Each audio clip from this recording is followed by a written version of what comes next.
Right, hopefully we can all see the slide that just says welcome to Sociology and reintroduces who I am. And what we're going to do to start with is have a think about you and what you actually are. So what I'd like you to do is to draw a rough sketch of yourself. It doesn't have to be amazing, don't worry. And I'd like to put down all the attributes and qualities that you think you have and what makes you you, which is surprisingly difficult. I'll give you about 3 minutes to do that, and then we'll get a little bit of feedback. Don't worry, I'm not going to probe into all the personal stuff, just a general idea. I'm sorry, I don't have any drawing materials around me. Do you mind if... Okay. You can just do it in your head if you want.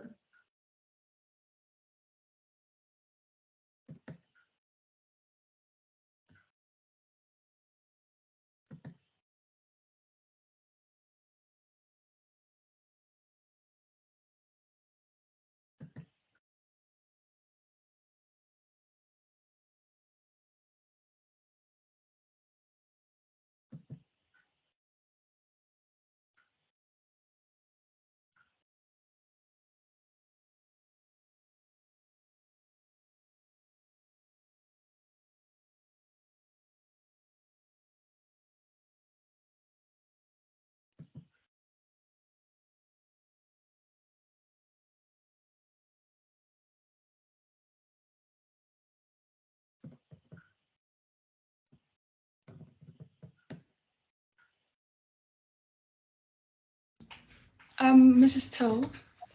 Yeah. Sergey is trying to join the meeting, but he can't seem to get in. Do you mind letting him in, please? I'm trying to find the lobby. Now, this is a complete lack of my skill. I can get to participants, but I can't find the lobby.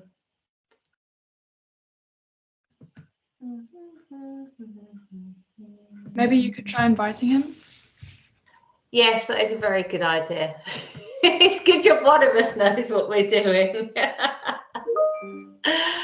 Oh dear.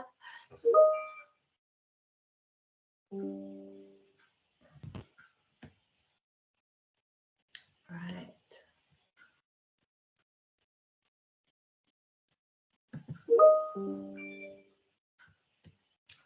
So he should, in theory, let's join it.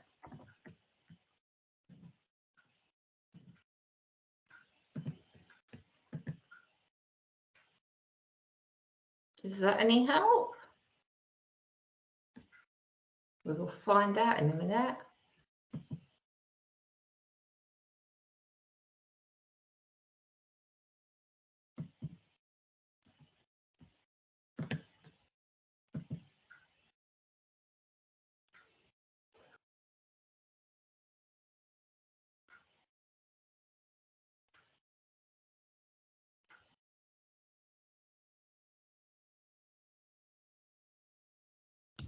Miss, are attribute like hobbies, or is it more personality traits?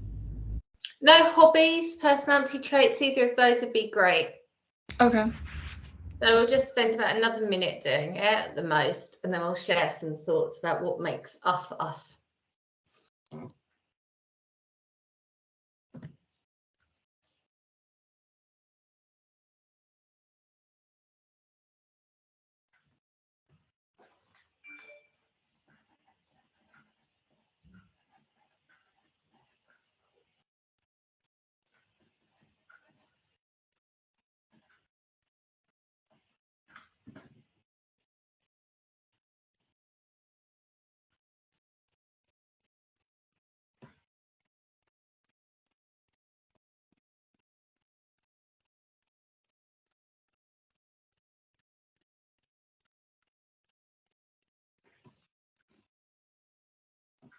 Right, let's have a look at some ideas and see what we've got.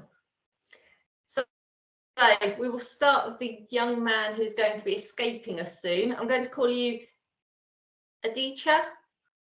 Yes. Someone? Okay, that's all right then. What do you have? Well, I think when I think about myself, the first thing that comes to mind is I've grown up with a very entrepreneurial mindset, dare I say. I think it's been aided and shaped by me living in across three different countries, all of varying economic status, cultures, legislation, and how it's run. The countries are the UK, Bangladesh, and the United Arab Emirates. I think, Yep, pardon?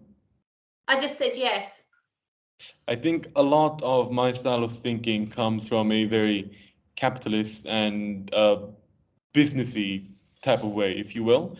I think at times it results in my decisions being uh, viewed as harsh or cutthroat. At the same time, I believe I like to make very rational decisions in terms of numbers and statistics. Alongside that, I like to think I have a very good sense of humor, but these two ladies in the call will tell you if I do or don't. That, I'm more worried about the cutthroat bit, but anyway, right. Who else we have? Oh, Alice, do you want to tell us something? I'm Amis. Oh, sorry, lovely. No worries. I think past experience has really helped shape me, who I am. I grew up in Salisbury and then moved to the Channel Islands, where I now live in Guernsey. And that transition from mainland to a smaller island community definitely made me appreciate the accessibility that the UK really offers. But at the same time, for all of the disadvantages of moving, I've really come to value how small communities work and how it all sort of pans out. I'm also a Team GB athlete, so everything that British fencing has taught me through discipline and motivation has definitely helped me I think that's quite a big find the difference moving there. drive. Yes. Yeah. Right, let's have one more. So we'll go for you, Ross, as our last person. Do you like to share something? Yeah. So my name's Ross, and things that helped shape the person I am today is mostly music, because I was introduced to it from when I was very young, and because of that, I've been playing mastering instruments since I was the age like 3 years old. So just piano, trumpet, and guitar. And you know, I still have a massive inspiration because I want to progress and probably make that my career. Yeah. Also, So you've invested time, so yeah. that's what you're now building on. Yeah, that's fine. Right, if we have a look then, all of these things make up who we are, and all of them are things that we study in sociology. So the first unit looks at socialization and identity, and it's about the choices that we make. So Ross made a choice to get involved with music. Sorry, I keep losing my voice today. It's the values, and we talked about being an entrepreneur, our beliefs, appearance, so what we actually look like, and the obvious things such as our ethnicity, our religion, what our interests are, and our friends and our work hobbies, and they tend to create who we are. So I spend a lot of time with ex-race horses, so that would go into part of my identity, the rehabilitation of them. So what we then have is loads of different things that you can see sociology covers. So we look at different structures, globalization, theories, sexuality, education, knowledge, violence, religion. It looks at literally everything. And sometimes people ask me what the difference is between psychology and sociology. Psychology is looking at the I, so it's looking at me, it's looking at my brain, my thinking. Sociology is looking at the we, so it's looking at a broader society and how the different things within society influence us. So one example could be the media, which I think through social media has had a massive influence on people. So sociology then can be defined as the study of society, and it is the web of human interactions and relationships. Now, by relationships, we don't necessarily mean people that you live with. It could be with a coach, with a teacher. It could be just with somebody that you happen to see every day in the street and you wave to and you don't even know their name. That is a type of relationship. Three very famous sociologists that some of you might know. Right, we then have, oh gosh, we then have some pictures. So what I would like you to do is to put some ideas around why you think these pictures are happening, when, what, who and where. We've got about 5 pictures, so we're going to spend about 30 seconds doing that, and then we will move on to the next picture. So have a go at that, and this time we will pick on Amis to go first. And I have no idea if I said that name right or not, so sorry. Perfect, thank you. Why is this taking place? It's a meal. It's something that has to take place. When is it taking place? Well, looking at the image, I would imagine it's a lunchtime sort of meal. It's not a very heavy meal, and we typically in the West associate that with a lunchtime. What's happening? It's obviously they're using it as an opportunity for a social event, and I think that food is a very obviously it's different on a per culture basis, because in Japan there's a huge focus on individual, you know, I eat by myself, but here there seems to be a community around food, and they're developing that as a social sphere. This could be a collection of friends, people working, colleagues, family, all sorts, but they're all of a religious background. They're all wearing, forgive me, I don't know the name. Aditya should be able to help with that one. And it appears they are eating at some sort of camp, or maybe eating facility at the workplace. It's difficult to pick up on that sort of perspective. Okay, so you talked about people being together, so that would be a collectivist kind of culture. Is your hand up? Oh, Aditya? Yes. So I'd just like to add on to what Amis said there, if that's all right. Yeah, brilliant. I think she mentioned the dress as being a form of being a representation of religion. However, I think personally that's it's more closely related to cultures and where they hail from. Now, it is true that Islam is a very predominant region in the Middle East, and that type of attire is found in the Middle East. The reason for this is, but I've also seen people of different religion wearing similar dresses. For example, Christian Arabs, they will wear the kandura. It's a traditional Emirati dress. And in Saudi Arabia, they have a similar or the exact same name for it. It's very widespread across Arabic regions. The reason why I want to harp on religion as well is we can see that they're all eating with their hands. Now, as I've already mentioned, Islam is the predominant religion in the Middle East, and the Islamic Prophet advised us to eat with hands to measure the quantity of food we put into our mouths for health purposes. And I think that is a tradition we will find in predominantly Islamic countries, people eating with their hand. So religion has directly influenced culture here, which can be proven in this picture. Okay. Brilliant. So we've got collectivism, we've got culture, and the difference between that and religion, which is quite subtle. Right, we're going to look at this one, and we're going to do this one for us, please. So what about this one? This one's a little bit more traditional for you.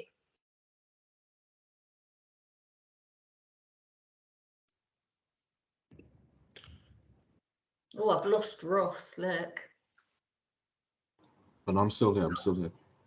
That's all right. Do you want to have a go at this one, Ross? It's just a normal family eating dinner. A normal family to whom? What would you see that as? It's a nuclear family. Because you're making okay. Does anyone know what that type of family is called, where you've got 2 parents, 2 children? Yep, lovely. You've got your hand up. Sorry, I can't remember your name. I'm Xenia. It's no problem. One thing I noticed is they have a turkey on the table and there seems to be candlelit, so it indicates some kind of festivity. So my guess would be probably Thanksgiving or something similar, because you also have the older generations joining the grandparents as well. Yeah, that's just my guess. No, that's really good, because a lot of sociology is based on observation and making inferences from what we can see. So we're going to just move on and have a look at the sherbet culture. Now, I love this culture, and it's quite a lot of writing. I'm going to read through it for you. And it talks about some assumptions that we tend to make. So the sherbet culture, I want you to think about who this is referring to and what kinds of assumptions the culture is making. So the sherbet culture believes that the human body is ugly and feeble.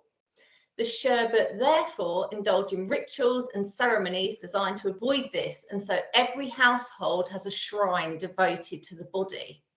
The rituals associated with the shrine are private and secret. Adults do not discuss the rituals, and children are only told about them when they're successfully initiated.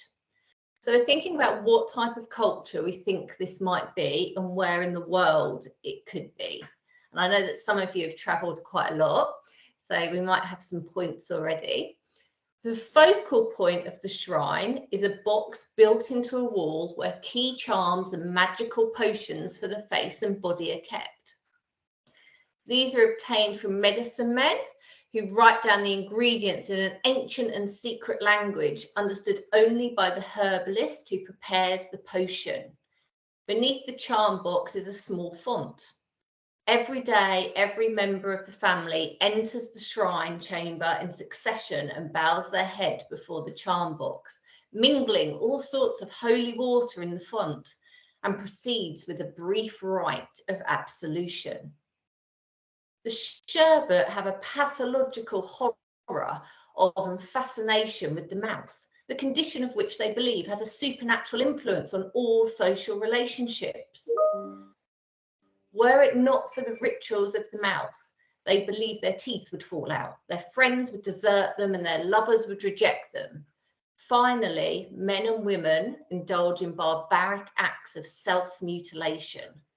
Men engage in daily bodily rituals of scraping and lacerating their faces with sharp instruments, while women bake their heads in ovens and use scorching tools. Ooh. Right, where and when and what do we think that is describing as a culture? Amis, do you have any thoughts?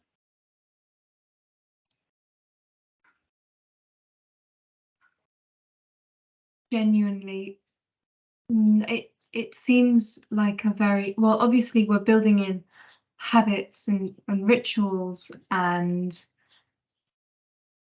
bits and things associated, things that I would I'm atheist, so I don't really understand the religious concepts, but these seem like rituals and habits and things that we're building in a sort of religious way, especially when we're talking about religious artifacts such as this charm box that we've been presented with, and the idea of rituals and bowing down in front of this site. Okay. So no, that's all right. Seems like a sort of religious thing, but I could be completely wrong. No, that's all right. We've said sociology studies religion and it studies different cultures. Adita, your hand's up. What have you got? Thank you. I think the first question is why. I think that lies in the first sentence. The sherbet culture believes that the human body is ugly and feeble. Throughout the passage, we can see rituals being associated, including herbology, and I'm not sure what to call this, but let's say progressive improvement by force. I think when a body is under a lot of strain, it adapts to be able to handle that strain. I think the sherbet culture, as it believes the body is ugly and feeble, and naturally as humans, our evolutionary instincts are to be able to survive. To survive and become strong, this culture focuses on biological improvements, i.e. ceremonies, herbology, and this is indulged in rituals simply because I think creation of rituals in a culture creates a purpose for people, and people are more likely to buy into that idea. And I'm sure this is a similar thought process scholars of the Herbert culture had back in time. When we say when, I think this is very clear. It's a very old culture, as in it originated thousands of years ago. It is very clear that they never had access to modern day information, where we clearly know lacerating our faces with a sharp instrument is not good. There are many other ways to become stronger, to prevent the human body from staying ugly and feeble. Lift some weights, go for a run. You don't not stab your face. Forgive me. And I think the last bit I want to touch on is where. I'm sure the sherbet culture definitely has to exist somewhere today, but if so, it has to be in a very underdeveloped country, because I think a culture like this, if it's ever had any exposure to modern day society, a lot of questions would arise. There could possibly be civil war due to this. People, humans as people, we still have intellect, and the culture would cease to exist. So it's definitely not a very underdeveloped country where access to information is restricted to a majority of people who do not have the economic capability to afford it. Okay, so we've made a lot of assumptions between us based on the observation of what's described. So let's just have a look. So the sherbet culture is actually the British culture. And the shrine devoted to the body is seen as the bathroom. The box, I'll put the T on the long line, but the box that's built into the wall where charms and magical potions are kept is your bathroom cabinet. And rituals of the mouth, brushing your teeth, scraping and lacerating the face is shaving. Women sticking their head into boiling hot ovens is them going under the hairdryer to blow dry their hair. So I love the sherbet culture. It is how another society describes Britain. So in the same way that we make assumptions and describe other countries, we have to remember that other countries describe Britain in weird and wonderful ways as well, because we're observing and making assumptions. And I love that example. I think it's just brilliant. So the sherbet culture, if I just go back a minute then, is all about Britain and the United Kingdom and people thinking that their body is ugly and it's not good enough.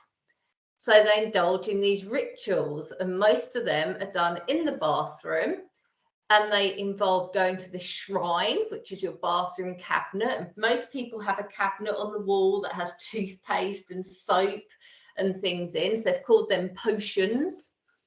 And the herbalist is obviously the pharmacist. People enter one at a time. You hardly ever get multiple people in a house bathroom.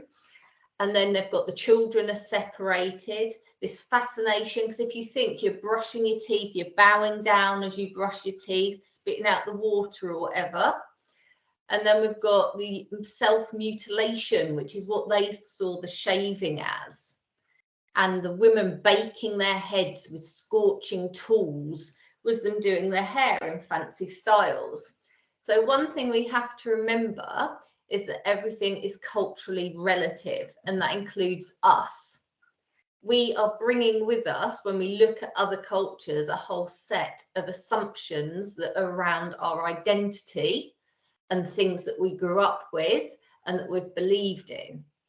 If you travel around a lot, that tends to get watered down, but you still end up with your own key identity.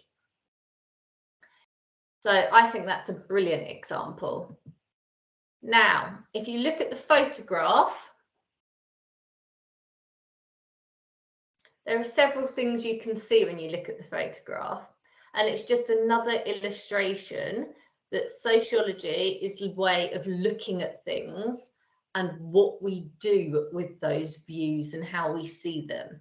So we have a lot of taken for granted ideas, and we then apply them to our own understanding that we've already got, and we look for meaning.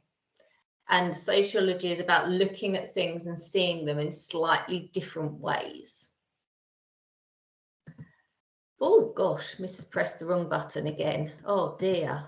Right, so if we have a look at the actual exam, paper 1 then is AS, so you do paper 1 and 2 in the first year, and then you do paper 3. Oh, look, I've got a lobby now. That's amazing.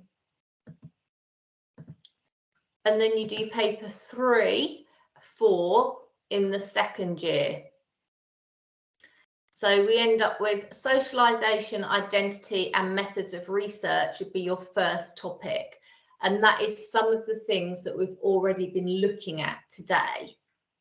So it is things like what makes our identity. Socialisation. We have primary socialisation, which is what we learn at home. And then we have secondary socialisation, which is what we learn through other people, through the media. And then methods of research. Most A-level subjects will have some form of research methods. So questionnaires, interviews, observations. Then we have the family. So thinking about the people around you and what they actually look like and what their roles are and how it's changed. So children and childhood have changed greatly over the last few years. If you look at the 1920s, children were seen and not heard. Before that, you had a sociologist called Aries, and children were little adults. So they slept in the same bed as their parents, and whatever their parents were doing, they were in the same bed. They went to work from the age of 3. And they wore little suits and hats. So childhood has changed. The role of men in the family have changed. And then next year, paper 3, we do education. So what is education like in different areas? What does it mean? And how has that changed? So you look at some of the acts. You also look at the future of education. And you could argue that you are doing the future of education, which is by putting it online. And we look at different types such as Montessori, which is where you learn by play. Some of you might have gone to a Montessori school. And then the next 3, we choose 2 of them. So we have globalization, media and religion. And we can choose 2 that we are going to do. I will discuss that with you. The 2 I tend to like doing, but I have done all of them, is media and religion, because I think they're quite good for debates. And religion is also quite easy in terms of exam questions. And I don't think there's any harm in going for the easier option with exam questions. But if there are loads of geographers, for example, I would say we'll do globalization. So I don't have a problem, but we only need to do 2 of those. So you've got the 4 papers in total. So if we look at the socialisation one, paper 1 has 2 sections. Section A that has 3 questions, and they would be short questions. And then section B, which is 2 essays. So this is slightly more difficult then. So question 1 is knowledge. So when we talk about AO1, we're talking about knowledge. And question 2 is looking at issues, theories, and then it's you interpreting things and evaluating, which is what we've been doing with the who, where, how, and when, and looking at the sherbet culture. So those skills come into the second part. Now, question 3 has 2 parts, so it's quite good for revision because it always follows the same format. So the first one is it gives you a quote or a little example of a stimulus and you have to respond to it. And then it asks you to evaluate what you've been looking at. Question B is a choice of 2 questions and you answer one of them. So it'll definitely be one that you will be able to answer if you're struggling and not sure of one of them. We then have paper 2, which is the family. So we've got 1 hour, 30 minutes. And again, we've got section A, which has 3 questions, and section B, which has your 2 essay questions. And that is looking at stimulus material. So it might be a quote, it might be something like the sherbet culture, it might be a picture that you're having to discuss, which is what we've had a go at earlier today. And then we have 2 essays. Again, you only need to pick one of the questions. So it's quite a nice paper because you'll find that you can answer both because you've revised everything, but one of them will definitely be stronger than the other question. Paper 3 on education, 1 hour, 15 minutes. And this one has a short answer, which is knowledge-based.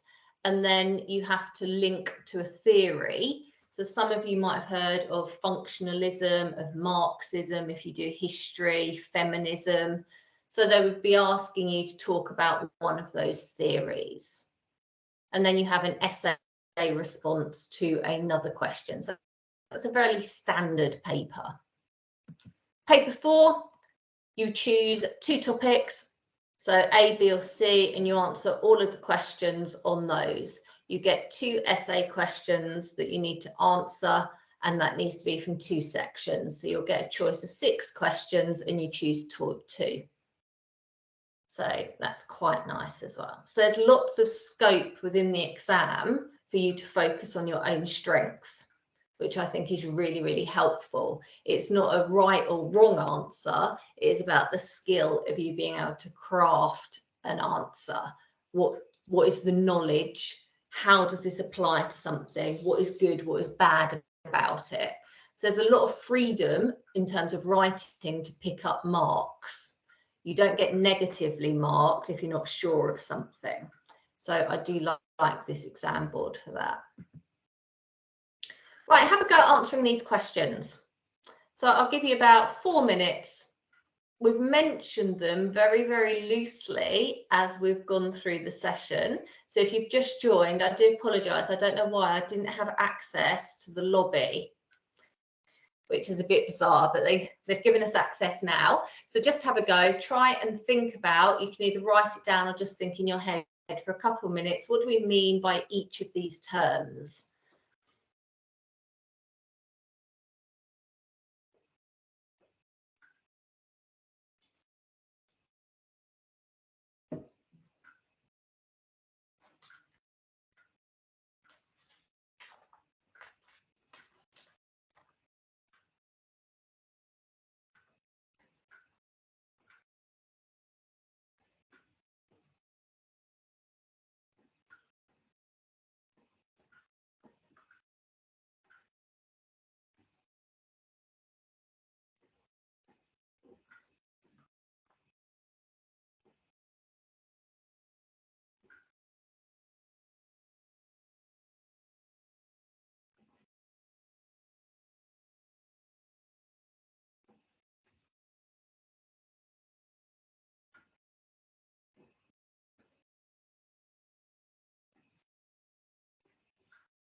Right, let's have a go. So Hafsa, I know you've only just joined us and I apologise for that, but would you like to have a go at what you think one of these terms might mean?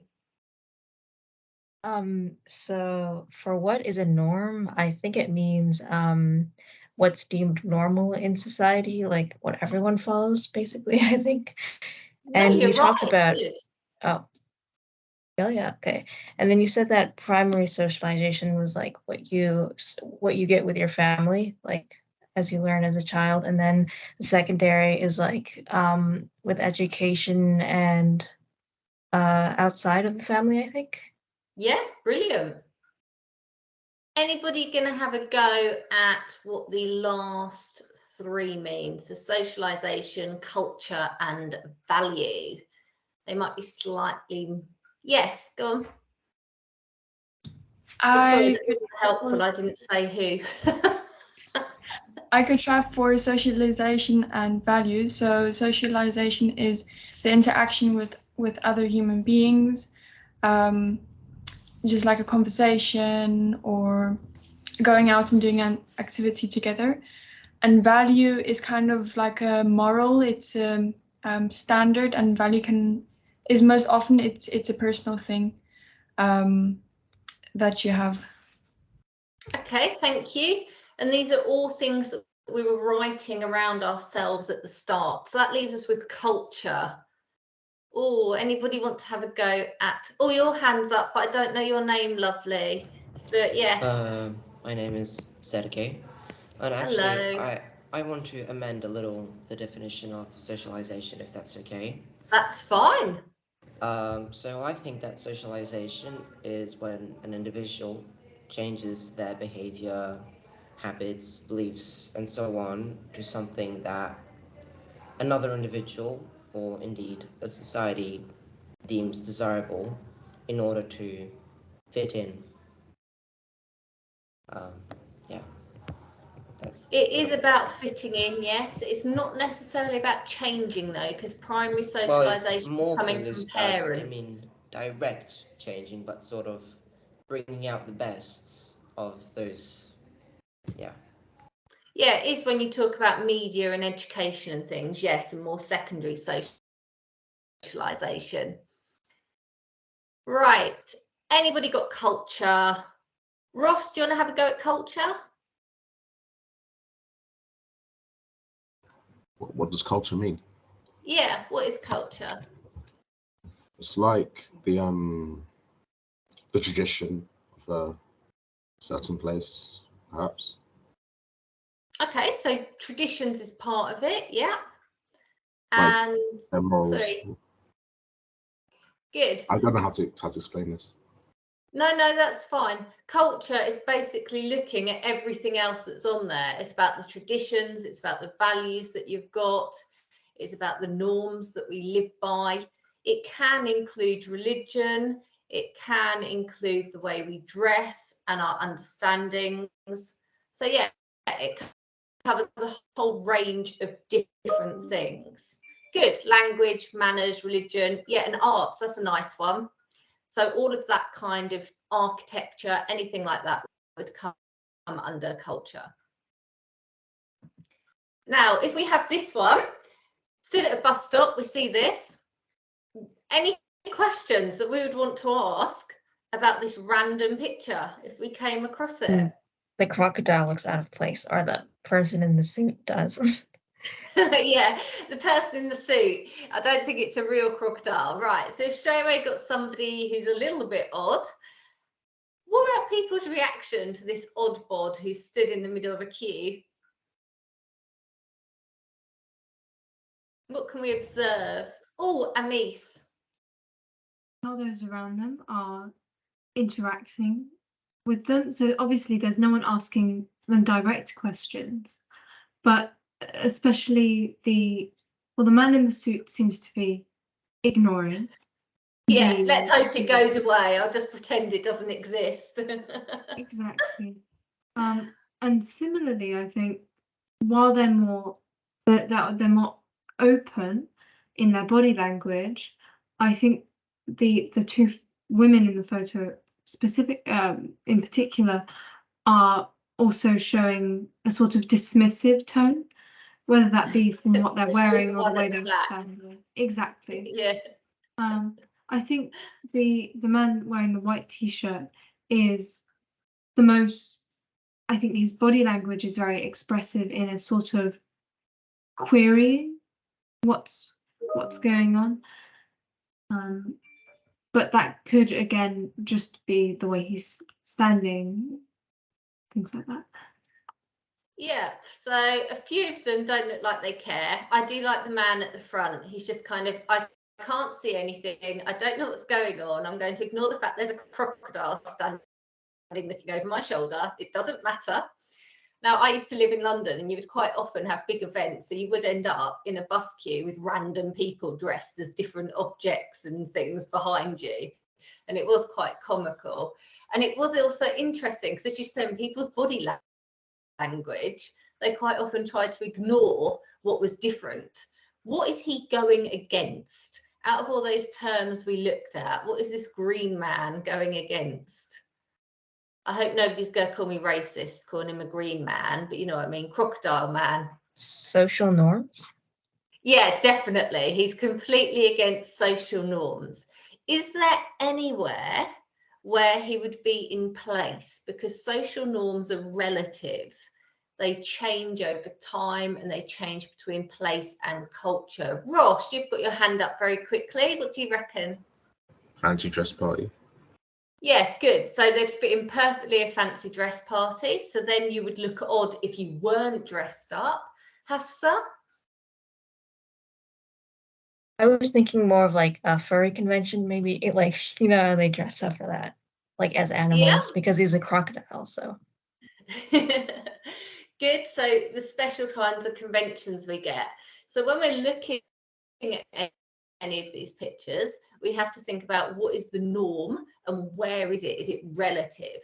So if I went to the supermarket wearing a bikini, people would think I was very, very odd and I might even get chucked out. But if I went to a beach or something wearing it, it's seen as the norm.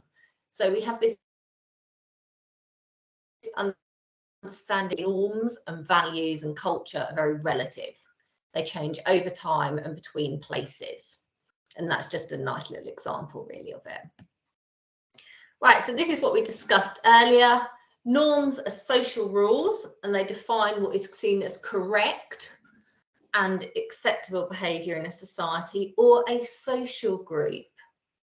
Now, if you think about yourself, or if you've got a sibling, how you behave with your parents can be very different to how you behave when you're out with your mates, or how you behave when you're out at a weird convention, for example. So we have a different set of norms depending on who we're with. So it might not be acceptable for you to swear and shout at your parents, but it could be acceptable for you to share and shout when you're with a group of friends. So there's also some nuances. So norms are actually quite complicated. They're relative, but they also differ depending on who we're with. Now, they are essential to humans because they direct our behaviour and they allow us to predict behaviour of others. Why might that be important when we're in a group, that we have a rough idea of what might happen, being able to predict behaviours because there's this norm, this agreement between you?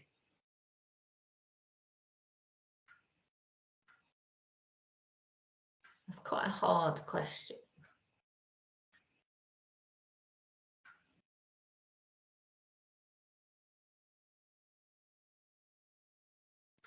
It gives us, I'll help you out, it gives us a feeling of safety and security. We know when we go into a different place, roughly how people are going to behave. And that makes us feel safe going into that environment. If you went into the cinema for the first time ever and you didn't know what the expectations were, you could be really scared. Where if you go into the cinema and you know how people are going to behave, it makes you feel safe. It gives you a sense of security. You can predict that there's going to be somebody buying popcorn, that there's going to be somebody talking to start with, that there will be somebody turning off their phone. And sometimes if we go into new environments and we don't know what the norms are, it is really intimidating. So if you go into a gig for the first time, a concert, it can be quite scary because there's people jumping about, there's somebody else shouting, there's someone else playing music, someone else is drunk, and you can't control anything, but you also can't predict what people are going to do. And that's when it starts to get out of hand, and that's when we start to think about social order and people losing it. And if you watch any of these weird police documentaries like 999 or Police at Night, they always show events where people's ability to predict the norm and what is going to happen has gone, normally because they're drunk. But as soon as we lose that, we lose our feeling of safety and security. So norms are actually quite important, and they exist across the whole of social life. Now, if we went back to the picture a minute ago, the green crocodile, they are enforced, and norms can be enforced formally. You've got the police, you've got the army, you've got laws, you've got fines, you've got the government, but also informally. And if we go back to this picture, the man at the front is informally reinforcing that this crocodile is not the norm by actively ignoring it, by pretending it doesn't exist. That is a type of informal enforcement. The woman at the back scowling, that's another type. She's informally saying, this isn't right, you shouldn't be dressed like that, stood in this queue. So people's reaction to us also enforces the different norms, and it either makes you feel really embarrassed or it's like being told off. And sometimes you might have done this in a lesson where you make a contribution and there's suddenly silence and you feel like you've said the wrong thing and you're in trouble. But it might just be that other people are thinking about it, but it can be quite difficult. So we've got this person, and how could we interpret this? Because it's about looking at things in different ways. That's what sociology is. So let's have a couple of seconds. How could we interpret, how could we think about this man in this setting with bandages around his face?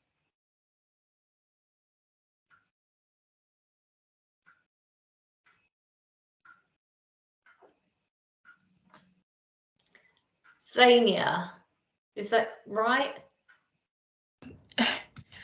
I have no clue, so I'm just going to take a random guess, but I highly doubt it, but it might be that he had an operation and he's just simply wearing bandages, or it could be that he's impersonating someone or trying to make a statement or just a parody, or it could be that he's trying to be a mummy that's wearing a very fancy suit. I like your last one, a mummy that's wearing a fancy suit. Amis, did you have your hand up? I was just going to say that his appearance was something that needed to be fixed for whatever reason. Yeah, it's a form of hiding, isn't it? They're hiding something. Right, let's have a look at a few interpretations. So they could have a badly burnt face and they're having treatment. It could be their attention seeking. There are some very random people out there who will do something just to be different. It could be a practical joke, fancy dress. They could be extremely shy. So as a sociologist, you need to open your mind and take on even the most random of reasons, although the mummy is still my favourite one. And it could be that they're a character in a movie, which is what you were saying. Good. So it's all about thinking about different ways in which we can see something. Oh my God. So we have our other key terms here. We've got socialization, and Sergey talked about this as well, and the idea that it's a lifelong learning process. And it brings in this idea of culture. So we've got our first sociologist here, which is Mr. Cooley. And he said there was primary and secondary. And these are what we talked about. So primary socialization is the family, and it's the things you learn first of all. So it might be how to speak. It might be how to act at a dinner table, how to use knife and fork. Although that apparently is becoming very old-fashioned in socialization terms, because a lot of food now you eat with your hands. It also is relative to where you live in the world, which fits in with our earlier picture. Then we have secondary socialization, which, as we've said, is later childhood, adulthood, schools, media, religion, work. and they all act as a form of social control. And that's quite important because it links back to our idea that we should be able to predict behaviours. So I'm just literally recapping at the moment on what we've already gone through, pulling it together. So what I'd like you to do now is we're going to frame the session. So we started off with a picture of ourselves and we wrote around it all the things that made us us, and we sort of started to think about identity.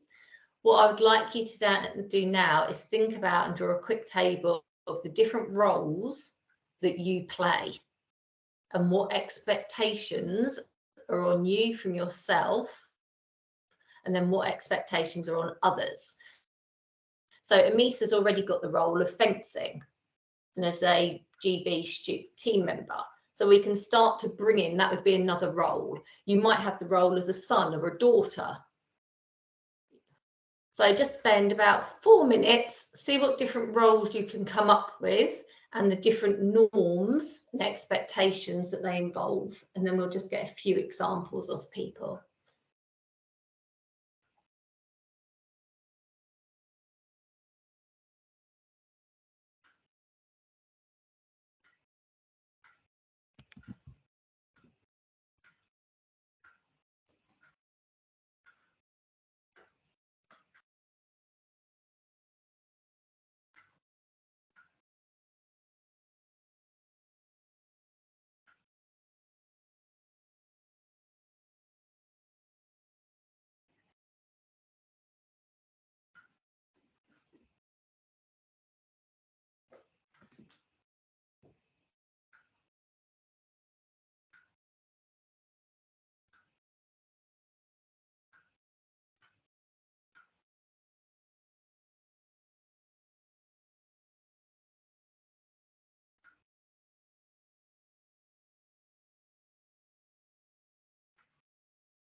My clock is very loud. You'll have to excuse that if you can hear it. It makes everything sound like it's an exam. It's just a really, really loud clock. I'll have to start moving it, I think.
Right, let's have a look at some roles that we have.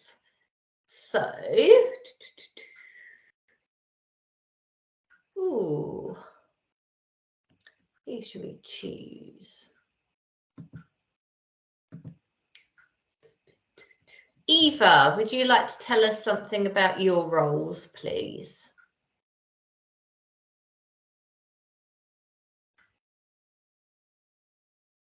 Although Eva's got a very cute picture. I think it's a dog with ears on.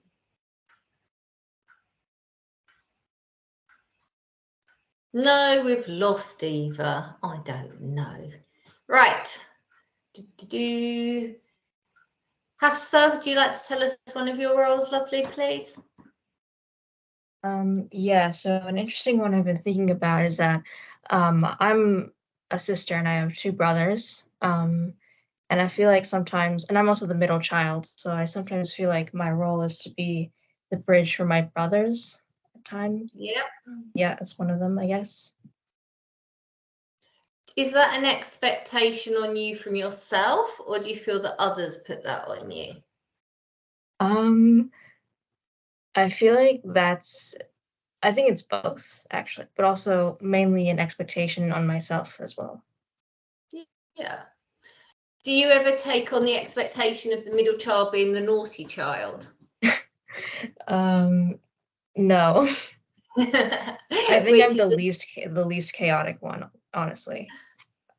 Oh, okay. Because that is a stereotype that some people feel obliged to take on when they're the middle child. I think I've heard of that, yeah. Right, Sergio, what about you? Well, one of my roles in society is being a foreigner because I'm in Saudi Arabia. I'm from Eastern Europe, so I don't quite fit in.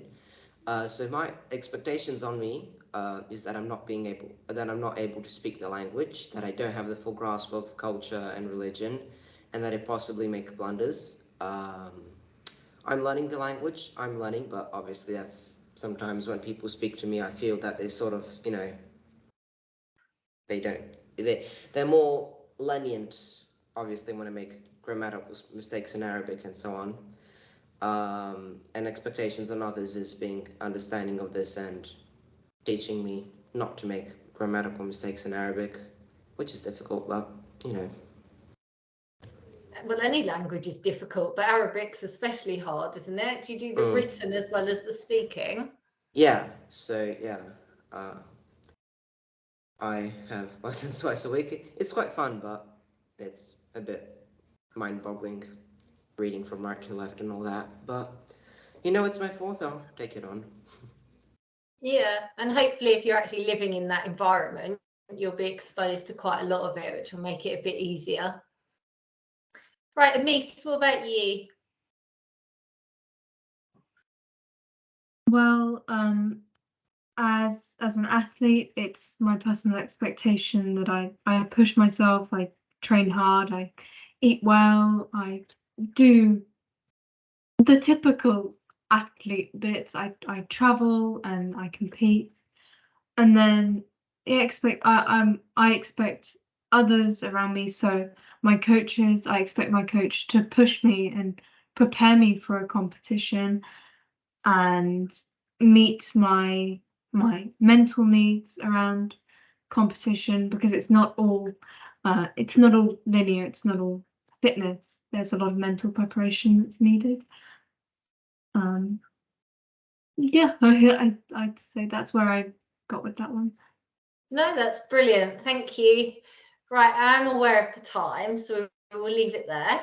But hopefully that gives you a rough idea that sociology is about looking at things in different ways. It's about examining who we are and then how we fit into the different groups and institutions around us and how they shape our experiences.